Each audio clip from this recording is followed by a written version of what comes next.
Alright, so hey guys, I'm back, and this is the derby car.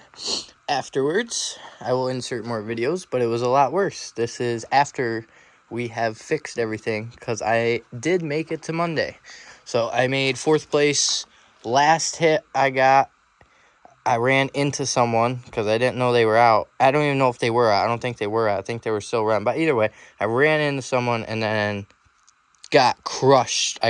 My car stalled when I hit him because it didn't stall. I hit him. It was still running. I was trying to find reverse, and a guy, as I was getting it in reverse, a guy fucking slammed into me.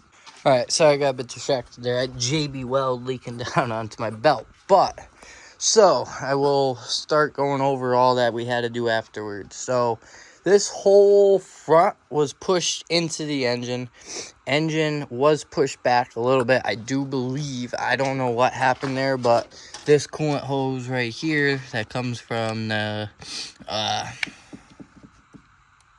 can't think of the name, heater core, was pinched in between the resistor plug. So something happened but either way, so back to it. We replaced that hose after we figured that hose out was leaking, but bypass radiator was all shoved up into here.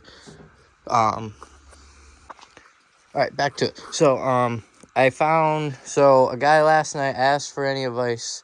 I got 2 things: tin can over the valve cover, and find this. He didn't know what it was called, but went to the parts store today because the starter went on it, and I needed a water pump because the water pump pulley got bent. Not the pulley, the actual shaft got bent from getting pushed in.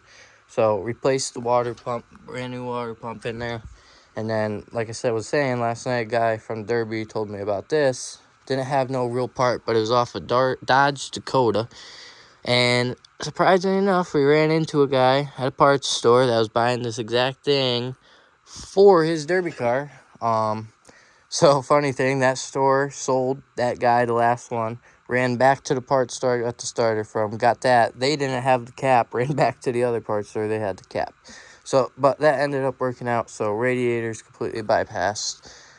Like I was saying, valve cover's broken. Tin cans and JB Weld. Hoping for the best. Gotta slap more JB Weld on it tomorrow morning. And then, so we installed the new starter. Had no crank. So we had to run. My cousin wired that for me while I was working on something else. And we just ran a positive up to here. And she cranks off a wire now. Fuel switch still good. And then, if you see in here, where is it? Shifter cables popped off because the shifter column is completely seized up, and I'm sure there's someone out there knows how to fix that, but it's popped shifter cable off, and I'm shifting it from the cable. Just gonna send it. I still have to put my strap back here, but it's on my buddy's truck right now, cousin's truck. Popped one tire, not in the Derby though, surprisingly enough. Tires all held up throughout the Derby. Popped it getting on the trailer, but new tires on. Have to finish pounding this trunk down. Trunk's way up, but we did not end up notching the frame when we got to the fair. It worked out perfect. Notched the frame on both sides. Actually, my buddy Braden did that for me. Thanks to Braden. Notched the frame out. That folded perfect. Now I just have to keep folding this down back into itself so I can, first of all, see and make it a little stronger. Fuel cell did end up coming off on my last. It was good until my last hit, and then the last hit was bad, and it flew into the passenger seat. Didn't seem to break nothing though. Everything seems to work. Bolted it back into the floor with better bolts, not self-tappers, and put my shield back on. What else? That's all back in, and then I snapped my tie rod off the knuckle. So as you can see, that knuckle is not right for the car. This is off some sort of Jeep with a straight axle, because we could not really find a knuckle. I mean, I could have went and got a knuckle off another Derby car that one of my other buddies had, but I didn't really want to do that. So we ended up making this work out. It worked pretty good. I got pretty much full steering, so you know, it works. Got some things going on, but the bolts are tight. They seem to be staying in just fine. Gonna run it. Just gonna send it. Got a bolt through the wheel bearing so the wheel bearing don't come apart.